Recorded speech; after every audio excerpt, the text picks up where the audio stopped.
My father just turned 100 years old.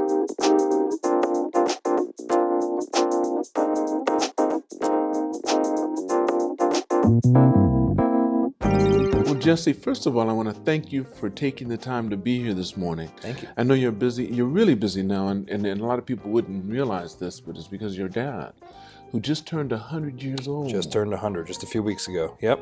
That was fantastic, and I was really very honored to be invited to come to his first gathering at the New Sana Hotel. And you actually put tears in my eyes, man, when you were reading his life story. And I saw you got teary too. I did a little bit. You're not wrong. Well, that wasn't your first time reading that, obviously, because you had to put it together. No, it was. So I wrote, so that was his military bio. I had written that for the Stars and Stripes and the Armed Forces Network had expressed interest in doing a piece on him in readiness, I suppose, for his 100th birthday. And we didn't have we've got a lot of different articles and whatnot on Dad's history, but we didn't really have a concrete military bio that told his story through all of his years that were in the military. And so I thought, I'm going to sit down, I'm going to write this story. And that was really the first time I read it publicly. And yeah, it kind of caught myself off guard a little bit. Isn't that interesting? Yeah. That's good when that happens. And what your mother's done. I've known your mother. I should tell everyone, first of all, I've known Jesse since he was 4 years old. His mother had him in one of my programs. And it's just amazing how this journey we're on, comes together. I was president of this club, this Tokyo American Club, and I know that his mother, Vicky, wanted to be one day, I think she wanted to be. I got his father onto the board. I didn't get him on, but I encouraged him to be on the board. And now Jesse is, they call it president, but I like to quote what it really is, governor representative, but he has to do the job of a president if he has to sign certain things. Am I correct? Yes, that's correct. Representative Governor. Yeah, right. Representative Governor. But you see, he still can do 4 years, and it's good. And you've done your 4 years. This is your 4th year. This is my 4th. It just started in November. Just so when you were re-elected. Yeah. Yep. So just another 9 months to go, and then I'll be able to hang it up and enjoy being a club member all over again. What was it like for you as a kid? Because I knew you were here. Where were you born? I was born in Hong Kong, and then my family moved back to Philadelphia. Mm-hmm. And then we were in Philadelphia for a couple of years before we moved to Tokyo. That was 1980. So how old were you in Philadelphia? So when we moved to Tokyo, I was 2.5. That's right. Okay, so because I got you when you were about 4. Right. Yeah, right. And then where'd you go to school first? So I went to Sacred Heart had a kindergarten at the time, right? That's right. That's right. And I also went to St. Albans for a little while, just right up the street. Right. And then eventually I made my way to St. Mary's, and I was at St. Mary's from 1st to 8th grade. And at that point, then I went back to the States and I went to boarding school. What was it like for you as a little kid here? Because you were very quiet. And I remember you had the longest eyelashes. I said, this little guy's going to get chased when he had the biggest eyes, longest eyelashes. Yeah, and you were quiet. You sure? I mean, you're very quiet. 1980s, the internet didn't exist, right? Yeah. So your circle of friends was really all about school. But you asked about the American Club, and the American Club became a formative part of my life or I should say, when I wasn't in school. What a great place to be able to hang out with friends and see other people in our community. And the club really became everything for me at that point. But you have to remember, you had nothing to compare it to. Correct. This was your life. This is all you know. And that's one thing I tell parents sometimes. They're comparing their life to what their kids are living. I didn't get on a plane until I was almost 20. Right. So, I mean, this is all you know. All my sons have known is this. But when did you start? When did the realization hit that, hey, I'm not living so bad compared to the average anywhere? Yeah, I mean, that's a hard question to answer because everyone in this community was all living the same kind of experience that I was. I think it probably wasn't until I went to boarding school in the U.S. that I realized my upbringing was different than kind of for sure. But in different circumstances. I mean, going to boarding school is also a privilege, right? And so kind of depends on how you look at the problem. But having an upbringing that was largely overseas, then certainly now to a degree, but certainly then it was a very different kind of experience that I don't think most children had the opportunity to have. How old were you when you went to boarding school? I was 13.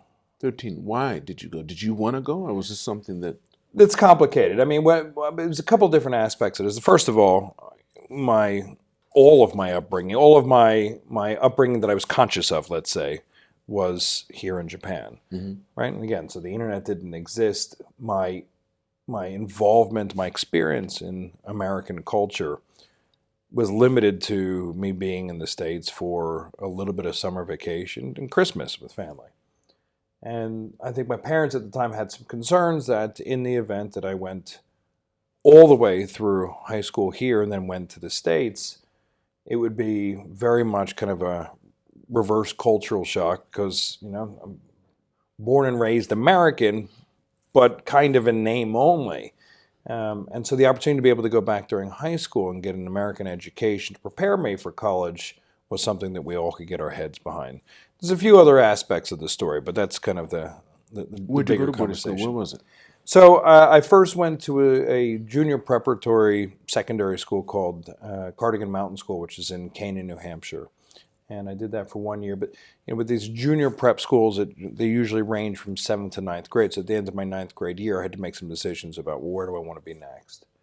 And so I then went to a school just outside of Philadelphia called Westtown.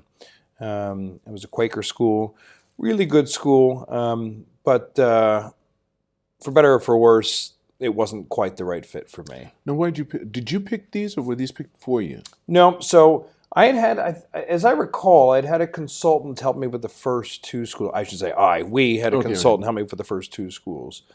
My final school, the school that I ultimately graduated from, was really a selection that I made. My mother certainly had some involvement in it, but this is a school that really spoke to me. So that was Brewster Academy, which is in Wolfboro, New Hampshire. And it was extraordinary. In what way?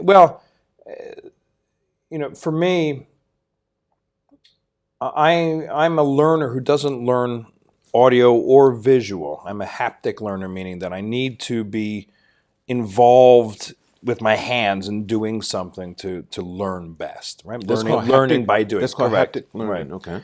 Okay. And this is a school that really focuses on working with students who don't learn in a typical classroom setting. So it's one of the first schools in the country to have the internet and to utilize the internet in classroom education. So everyone had to have a laptop. This is we're talking in the early, mid-90s. What age were you then when you went there? So I was 17, 18, yeah.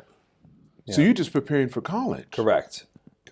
So you only had a year. You only had a year left. I had a couple of years, 2 years. So it was my junior and senior year were there. Okay. Yeah. And like I said, it was an extraordinary experience for me. And I became a stronger athlete. I became a much better academic. And I was far better prepared for college than I think I would have been had I stayed here. Tell me some of the things. Take me mechanically, or just tell me step by step. What did they do that you saw was beneficial for you?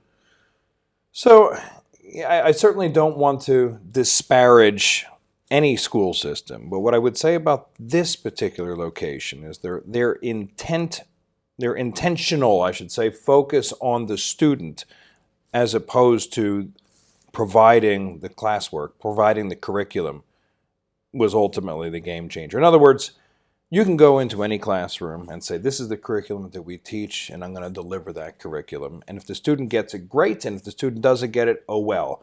And in my thinking, that's a failure of both the student and the teacher. How's it a failure of the student? It's only a failure of the teacher because student doesn't know. No disagreement. Right, okay. But the teacher's not getting the report card. The student is, and the student's ultimately the one who's graduating to the next level. Sure, I understand that. Yeah. But my point being is right, and we agree. Right. Ultimately, if the teacher isn't being held accountable for that student's success and working with the student to identify the best way that he or she can learn, that's where the rubber really meets the road. So the thing I'm trying to ask is, how did they set it up for you? Every child's a little different, or were all the kids haptic kids in your class? No. So they knew how to work with you. Me and everyone else in that school in an engaging way. So it's not just I'm going to give you the information that's said in the textbook and you regurgitate it back to me when it comes to time for a quiz or a test or whatever else. And we're going to make sure that we learn this information, not just rote, but that we really absorb what we're talking about here so that you can actually apply it to real life. Classes are much smaller, so the student ratio was like 1 to 10, sorry, teacher-student ratio about 1 to 10, where in many other classes that I've certainly sat in prior to that would be kind of 1 to 25, 1 to 30, right? And again, not to disparage any particular school system, but I've sat in a couple of school systems where the teacher is potentially less focused on education and has other priorities. Like their paycheck, yeah. Right. So we'll leave it at that. But ultimately, that's really what did it for me. And that set me up then for greater educational opportunities going forward. That's the area I'm very interested in because I work, that's all you know me to do, is work with children. Right. Some of them think they're not, but they are. I don't care what their age is. Chronologically, they're still children. Yep. And I like working with children because there's a pureness there. I think what you got is something that I tell parents all the time about children. Parents, I say this, for example, you know how your child spells love? T-I-M-E. And that's one thing it sounds like that school gave you. First of all, because of small class sizes, and they got to know each child and what way this would, you'd resonate better with it if I brought it to you this way. It's like when I went into school and I wanted you to play with the ball, I wanted you to feel like you had a choice. You want to play with the red one or the blue one? Right. But my goal was to get you to play with the ball. Sure. So you have to understand psychology as well. That's what they did in your school, and it's very much in that kind of mentality. Okay. Right. So once you apply a different logic to education, especially to those who don't learn in a more conventional sense where you go home and read a book or you sit in a classroom and just listen, that's when a child's educational experience becomes an experience as opposed to it just being whatever, 14, 12 years of your life preparing yourself to go to college to get a piece of paper so that you can enter the real world and earn a paycheck, and the process repeats. Yeah, that's kind of, and the thing I think that's happening right now, Jess, is that the world's changing because we have so much access to information, whereas before you had to pay to get that information after a certain level. Right. If you didn't get that piece of paper, you're not getting that information, and so people are starting to look at what's really happening on a more holistic view instead of segmenting it like we do in our medical system, where you have an eye, ear, nose doctor. What about the rest of my body? You think, wait, that's connected to my neck, and those are connected to my shoulders and goes all the way down, and you're only going to deal with this? That doesn't work anymore, and people are starting to become more and more aware of that. Where did you go after you finished that school? What college did you go to? So then I went to the University of Pittsburgh. Was that also a choice? Oh, yeah, absolutely. And you mentioned medicine, so that was my intention. And so... Do you remember when you came into my office? I sure do. Yep, I sure do. Because you were going to change this. And what did I do? You remember what I told you though? Yeah, I do. What did I tell you? So I mean, first of all, explain why did you come in? I was just going to say the context is important, right? So it was actually after my first year at Pitt that I came to see you. And so one of the things I was interested in at Pitt was not just, again, sitting in, I mean, now we're talking about a school that's 25-ish thousand people, right? So I went from a classroom size of, let's call it 1 to 15, 1 to 20, to my biology labs, which was like 1 to 400, right? And there you don't have a name, it's just your social security number. And so that wasn't what I call the most engaging way for me to be able to absorb information. So here we are again, going back 5 or 6 years to a more conventional style of learning, and I'm thrust into this moment. I'm going, how do I also get some practical education out of this in the meantime? I understand that I've got to be able to go through the material. I need to prepare for my medical college admission test. I need to have the fundamentals, but I also want to have an opportunity to get involved in practical application of medicine. So the University of Pittsburgh works with an organization called the Center for Emergency Medicine. The Center for Emergency Medicine trains some of the best emerging medical technicians in the Northeast area. I think if you ask the school, they would say in the country. So I went through a 6-month intensive program to become an EMT. And then I started working on the job, and I was working at a couple of different facilities, but the one that I was traveling to the most, I was working in the evenings and on the weekends, was a location just outside of Wilkinsburg, Pittsburgh, Pennsylvania. So it's called Forest Hills Chalfont. I did shifts there several. Gotta be careful here because my parents are going to watch this, and I don't want them to think that I was just completely slacking off of class. But I was doing shifts multiple times a week, and then certainly every weekend. And it was a fascinating way to be able to apply not quite what I was learning in my biology classes, but ultimately the practice of medicine in a real-world application in emergency medicine, which was ultimately what I was most interested in doing anyway. So you're right. So that summer I came back to Japan, and I had great aspirations of being able to translate pre-hospital emergency medicine practices from the United States into the Japanese healthcare system. And you had encouraged me not to do that, and B, had ultimately suggested that in doing so, it would really be quite bucking the trend in that what makes me so sure at the ripe age of 19 years old with a year at most of experience under my belt that anyone in Japan would want to listen to me about anything I had to say on the subject, and maybe Japanese bureaucrats were perfectly happy with the way the system was set up at the time. I think that's the right way to color what you had said. Kind of. Because I've always looked at you as the child if I had a child. Right. That's how I saw you, but there is a big, you could have been my son easily, because of the time you came in. Absolutely. But I saw you you're a little bit more, you had an olive skin to you, and I said, this kid has black blood in him, he doesn't know it. Then I saw your parents and said, no, he doesn't. I remember you sitting on the other side. I think I sat beside you for a second, then I got behind my desk. I'm not sure. I don't recall that myself. Because I do that strategically to let you know. First, if I'm with you, I want you to be with me. Sure. Then I'll switch so you really listen to me. That's why I'll switch. But I told you, I said, first of all, you're going to have to get someone that knows somebody in the political system, because there's no way in the world you're going to get them to change the system they've been doing, and they have a reason for that. I'm assuming they have an aging population. Why do they want to keep them around any longer than they need to? And you're talking about extending that? Good luck, buddy. So that's right. That's exactly what you said. I recall it distinctly. You remember that now? I just wasn't planning on repeating it. No. And everyone's talking about what they want to do in the future. There's something I said to the kids in my class, because the class I taught you, I was starting to develop what I really want to do. And that's what I really like doing, working with children. I like doing that, so I always keep a part of that in there. But you have to live too, so you have to think of other things. So I'm working with my sons as well as they're developing their businesses. Right. Something I've told them, one thing is to make sure you develop a team, which your dad didn't do because I didn't think I needed to. I still built a team, but I didn't think of it that way.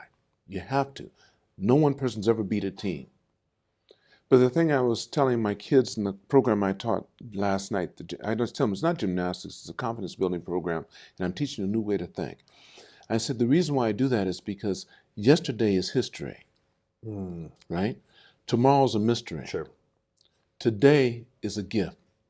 That's why they call it the present. And the kids looked and they went, and they got it. I said, they got that? Those little things like that make all the difference, because we're starting to figure out what this is about at a certain level. It's like infinity. You can always add one to it, so you'll never know everything. But I think we're starting to realize that we are one. There's no real differences between any of us. It's how we decide to project ourselves, and there's more than what we've been told there is. How do you feel about that? Let's get into a little bit of a different subject. Okay. You went through college, and you wanted to become a medical. What was your goal for doing that, first of all? My goal for being a doctor? Yeah. You wanted to become a doctor? I did. What type of doctor? Emergency medicine. That's right, because that's what you were pushing. But what made you decide not to? Well, it's a bit complicated. So in the end, I did complete all of my pre-medical studies. And I am, so at that point, I've done boarding school in the United States. I've done college in the United States. I've been outside of Japan, save for Christmas, and I was back every summer, but save for Christmas and summer breaks, I've been gone from Japan for the better part of 9-10 years at that point. And frankly, I miss Japan, and I miss my parents. You missed it? Oh, I desperately miss Japan. And I miss my parents. So when you say in Japan, it's the people that you come in access with, because Japan's just... No, of course. So you like this environment better than the one that you had in the U.S.? No, that's not fair. I mean, I think... Well, I'm just curious. No, I know. Yeah, so... I don't think that's quite right. But what I would also say is, you know, living in Japan for as long as you've been here, I'm sure there were things that you long for overseas as well. And it's a similar circumstance. Well, okay, maybe not, but it certainly was a circumstance for me.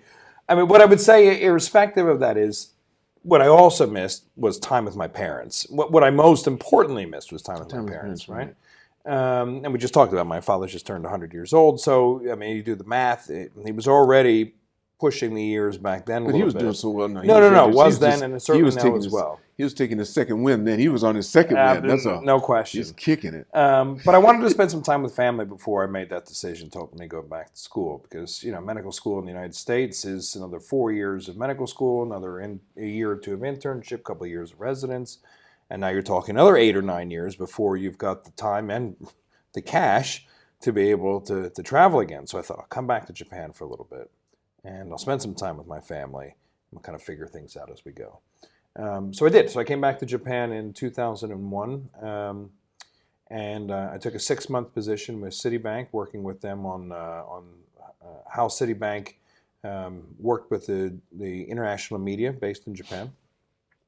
And at the end of that year, then I resigned, and ultimately made the decision to kind of figure out the next chapter. And the next chapter included me getting engaged just a few weeks later. And to Rebecca? Yeah, to Rebecca. Yeah, okay, all right. To Rebecca, who I met on the pool deck of the American Club just 6 years prior to that. Because of her parents? No. What? So, I mean, that's an interesting story in and of itself. I don't know how you guys get together, but yeah. So, we now have a program called Camp Discovery, right? The American Club has a program called Camp Discovery. Right. Prior to that, I should say several iterations prior to that, there was the recreation director at the time was a guy named Bill Singer. Well, Bill Singer, I met him in Germany when I was traveling there. And to my surprise, I'm walking down the side of the pool, and he says, "Lance." I turn around and say, "Bill, what are you doing?" "I'm the new rec director." I said, "What?" He said, "Yeah, Steve Terada." You remember that Yeah, of guy? course. Okay, Steve Terada. Left and went to Guam. And I like to say I was kind of part of the reason why he left. I see. And I was surprised when he came back. So he got really tense when he found out me and Singer knew each other. Yeah, right, okay. We used to have Teens in Community. That's how you basically got here, because you had to come through. You remember the American Chamber of Commerce had set up Teens in Community. And we would get jobs for everyone that came through the summer. And you came up to, because I'm the one who was running it at one time, and we used TAC's room up there in that recreation section. We'd use it up there, and then you look through there and then say, pool guy at TAC or this and that. You could go to, Citibank, and we had to go to all the companies first and say, we have people coming in. These kids are sharp. They're in college now, and they might, and they would give us, okay, we have 3 or 4 positions. Right. And that's what we did. And that's how you were getting your job. You remember that, any? Yeah, except it's not. Because I did do the Teens in Community, you're right. And it got me that was Teens in Community. No, but hang in there. That was okay. It got me a job as a clown in Yoyogi Park. No, you didn't. You picked that. I didn't accept it because I was like, I'm not doing that.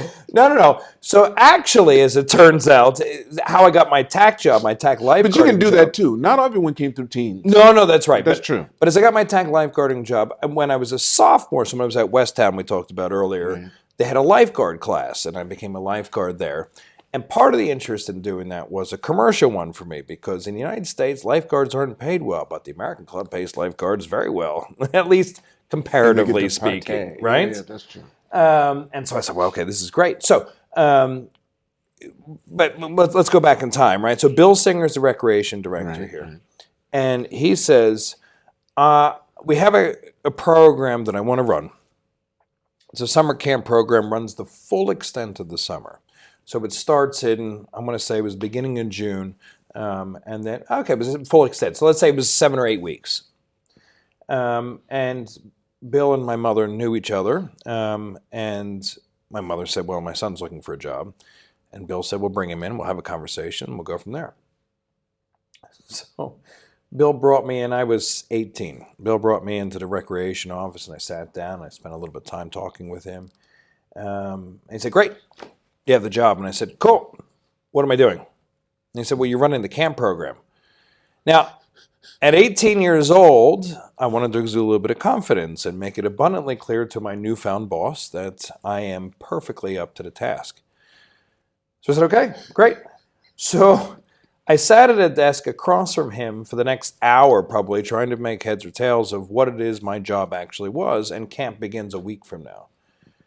And over the next couple of days, I started to put together, I've really bitten off well more than I should be chewing here. Because of all those different, yeah. Well, so it's 5 days a week, Monday to Friday. Every day was a field trip somewhere, right? And more recent camp programs were afforded a bus. No, we took the train, right? So here I am at 18, and I've got 2 other camp counselors with me. So it's 3 of us all together, shepherding 30 kids, starting at 5 years old, and I think the eldest were like 12. And we're taking them everywhere, Wayno Zoo, Tama Zoo. But I remember distinctly it was a Monday, and we were going to Disneyland. And the other thing that the camp program was all about was, for me anyway, in an educational capacity, was learning about budgeting. Because at the end of every week, you fill out your kind of your expense report, you put your receipts in, and then you submit to accounting what you expect to be paying in the week ahead, and they give you petty cash to be able to do that. So I had misunderstood at the time the cost for going to Tokyo Disneyland as a group of 30 kids plus 3 counselors. So we rock up at Tokyo Disneyland. Now, this is in the days where it wasn't a free park, right? So you enter the park, and then you had to still use tickets to get onto particular rides, which you had to pay for. So I had enough money to get into the park. I had just kind of budgeted a little short about all the rides that we were going to get into. So we got into the park, and then I realized we have no cash for anything. And there were no cell phones back then, so I find a payphone in the park. I call back to the American Club, and I say, could you send me somebody out here with a pile of cash, because I don't have any money out here, and all these kids are waiting to do something, and I've got them stuck in the penny arcade. Yeah, right. At the entrance, yeah. So Bill had always said to me, listen, I don't care if you bring back the same children every day, just bring back the same number you left with. And at the end of that day, he said to me, the day that I ran out of cash, he said to me, oh, I don't know that we're going to be doing another year of this with you. And I went, I think that's perfectly fair. And literally that afternoon, he said to me, I've identified a program that's based at the University of Northern Iowa. It's called Camp Adventure. And Camp Adventure, right, globally supports primarily military summer camp programs, right? And there were a few exceptions to that. U.S. Embassy in Japan is one. The American Club was the other. And there are many, many, many installations across Asia, Europe, and the U.S. as well. So Bill told me at the time, you won't be getting this job back. Next year, we're going to bring in this professional organization called Camp Adventure, and they're going to run the show. Okay. And it was subsequent to that I became a lifeguard and then eventually a swim instructor. And a couple of years later, I had heard from someone who I had befriended at Camp Adventure at the American Club in years past that there was a couple coming from Iowa State University who had previously been in Japan. They were at the U.S. Embassy, and they had been in Camp Adventure for years. It was a brother and sister. And they were coming to the American Club as sort of the final tour of their Camp Adventure career, so to speak. And so, like I said, I was a lifeguard and swim instructor. The camp counselors brought Camp Adventure down to the American Club pool, and that's where I met Rebecca. Okay. She was one of those too. She was. Yeah, she was leading the camp program at the time. Was it her first time in Japan? No. So that's what I was saying. So prior to that, she was at the U.S. Embassy compound as well. Yeah. Her parents are there. No. So the U.S. Embassy was one of the few installations, right, that accepted. She'd done that more than once or something? Yeah, well, so Tokyo once. She was in Germany for one summer, and she was in Seoul, South Korea for one summer as well. but she was enamored with Japan enough, she wanted to come back one more time. That's neat. So anyway, getting back to where we were. So that was December 2001, went off, got engaged, took a really long vacation. My parents came back to Tokyo. Rebecca was obviously, I shouldn't say obviously, Rebecca was living in the United States at the time, so she flew back to go back to work in Atlanta, Georgia, and I was here. But we had some family medical issues that needed attention at the time. On her side or yours?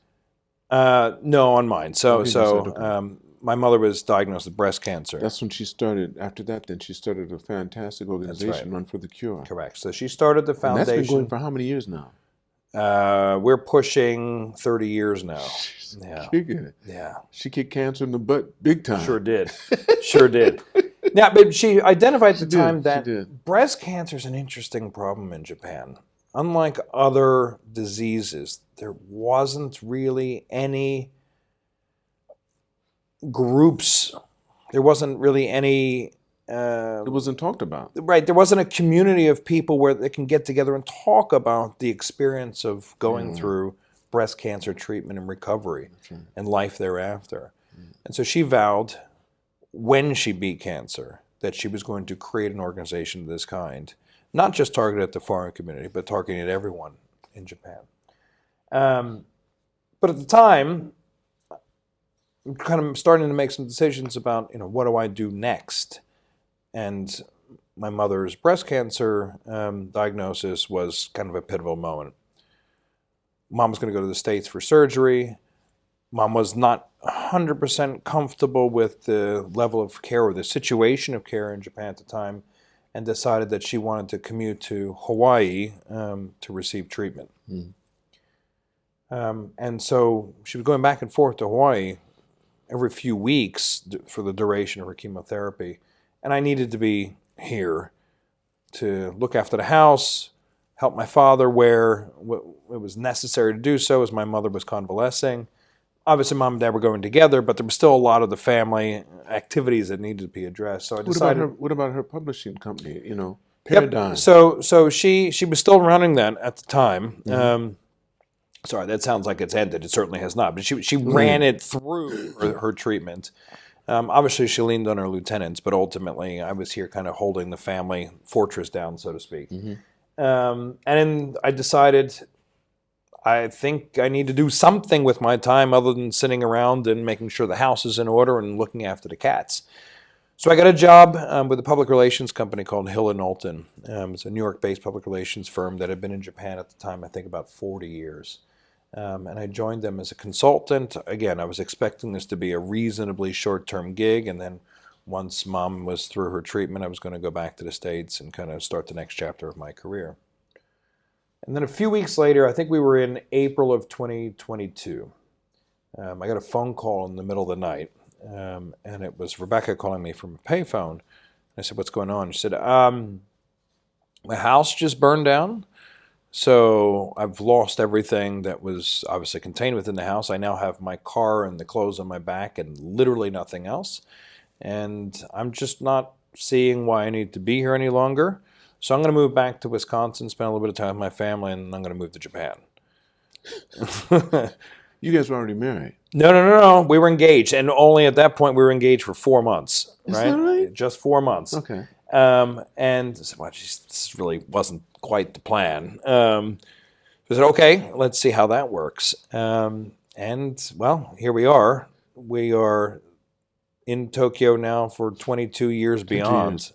And life couldn't be any better. Is she enjoying what she does? What does she do while she's So there? she works for a company called ERM, Environmental Resources Management. Okay. So she's a chemical engineer by trade, or by education, I should say, and then became sort of a project engineer. She worked on the Peninsula Hotel, and the construction of the Peninsula Hotel with the Kadori family in Hong Kong, and that was part of her work with Mitsubishi Estate, Mitsubishi Jisho.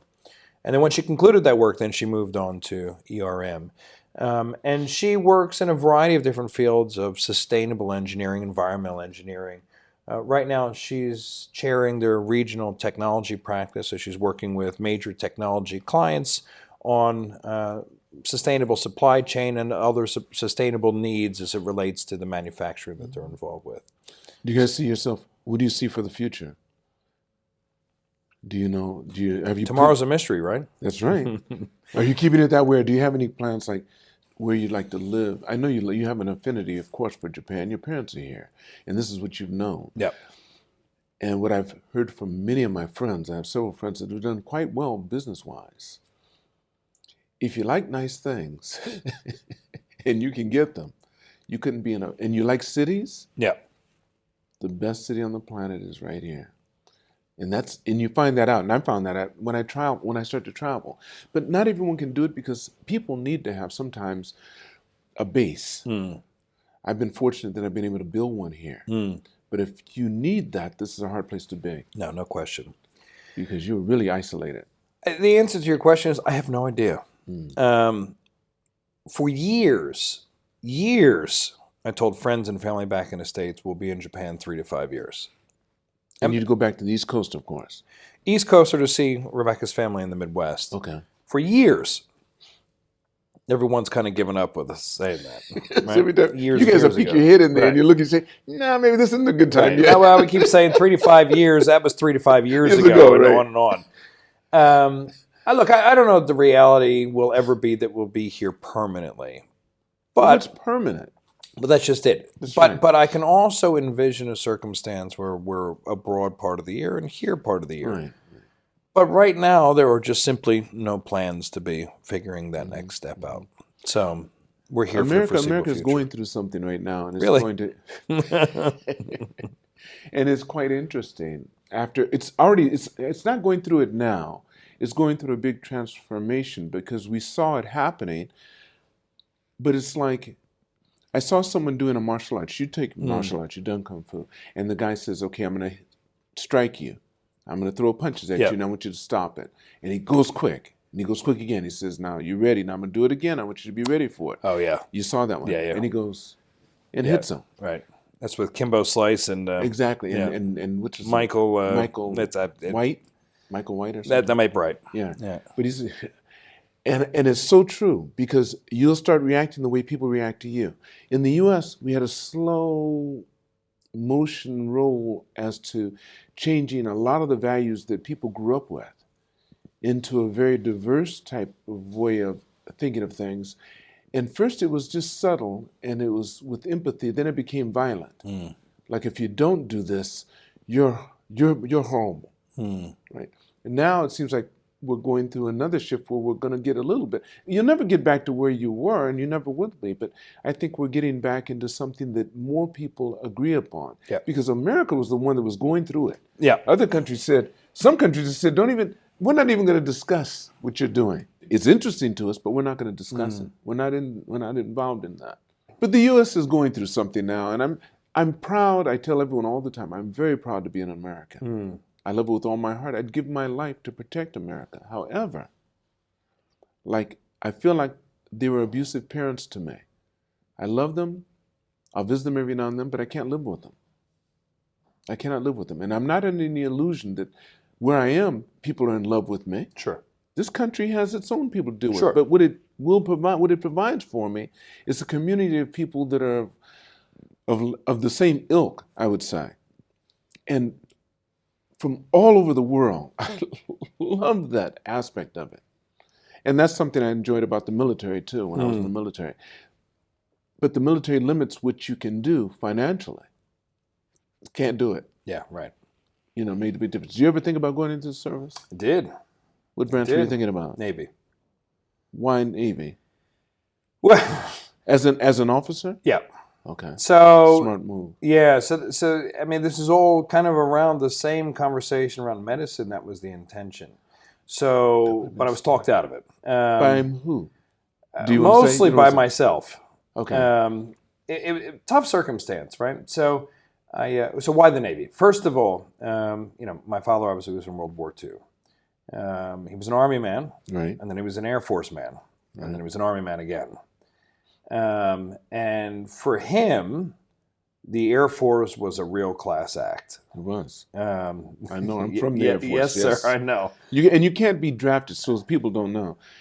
that's a service you can't be drafted into. So if they have a war, you have to enlist because the criteria, first of all, you have to have a certain level of education to be able to get in the Air Force. You just can't get in. And they had a line when I was drafted. My first year in college, I got a draft notice, Vietnam. Didn't want to go, so I go to the recruiting office, and they said, everyone wanted me except for one guy standing there, looked like he had on a regular suit with some stripes. And I said, I want to join the Air Force. He said, get in line. There was a line around that recruiting office out in the street to test for that. It was a 2-hour test. 2 of us got in out of the, I don't know how many people, 40 people or so that were trying to get in. 2 got in. Wow.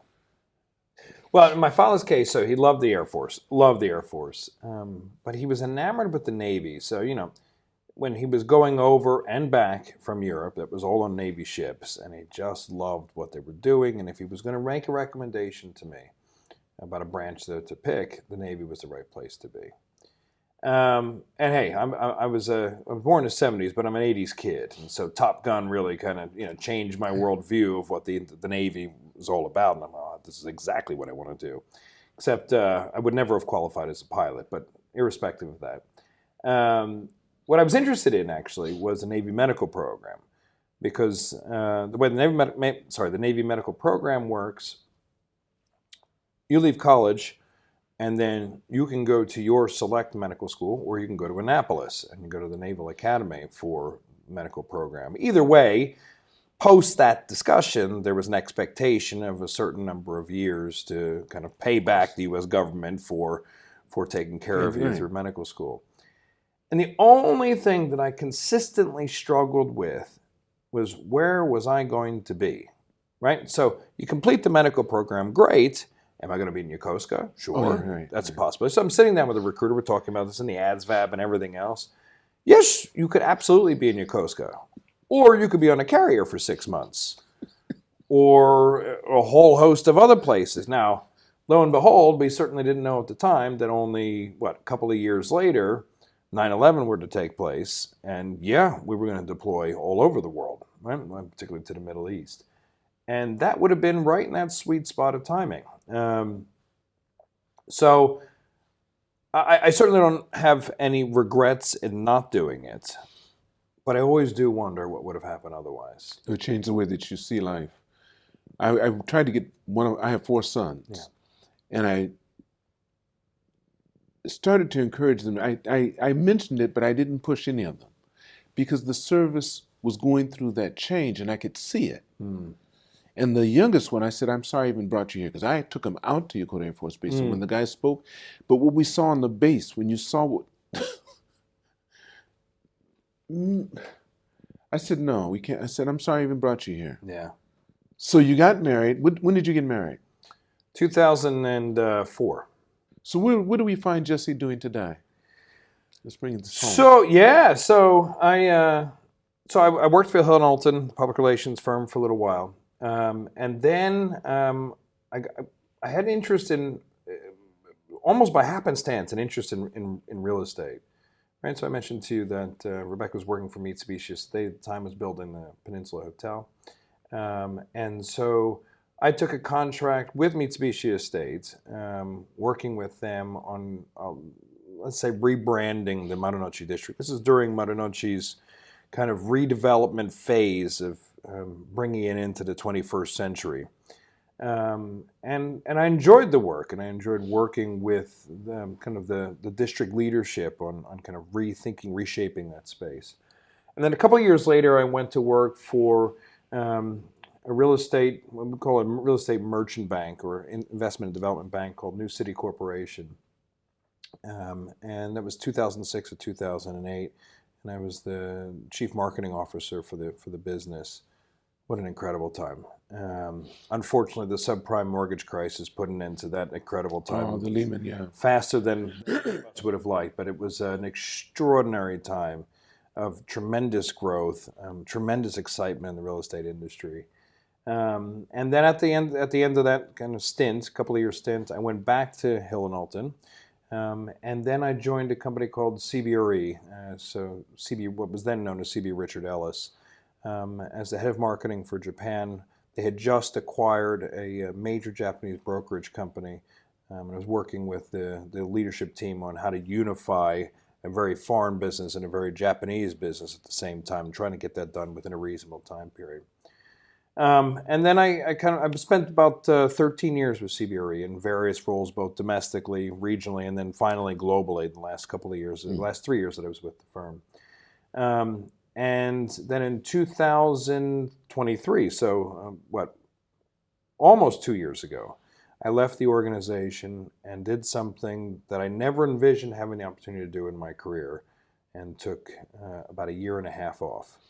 The original intention was to take 6 months off, and 6 months just ended up not being enough. What were you doing during that time? Everything and nothing. Okay. It was an incredible chance mid-career to just say, I want to take a break. It was kind of a sabbatical, and I'm thankful that I have a wife who kind of continued working throughout that time, so I had the means to be able to do whatever we wanted to do. So we traveled extensively. Hong Kong, the United States, Bali, the United States, Hong Kong again, Singapore, the United States. We had a ball. And at the start of 2024, I said to Rebecca, I don't know that I'm quite ready yet. Which started, I think, to get her a little bit concerned, because there were questions of, is this it? Am I just done?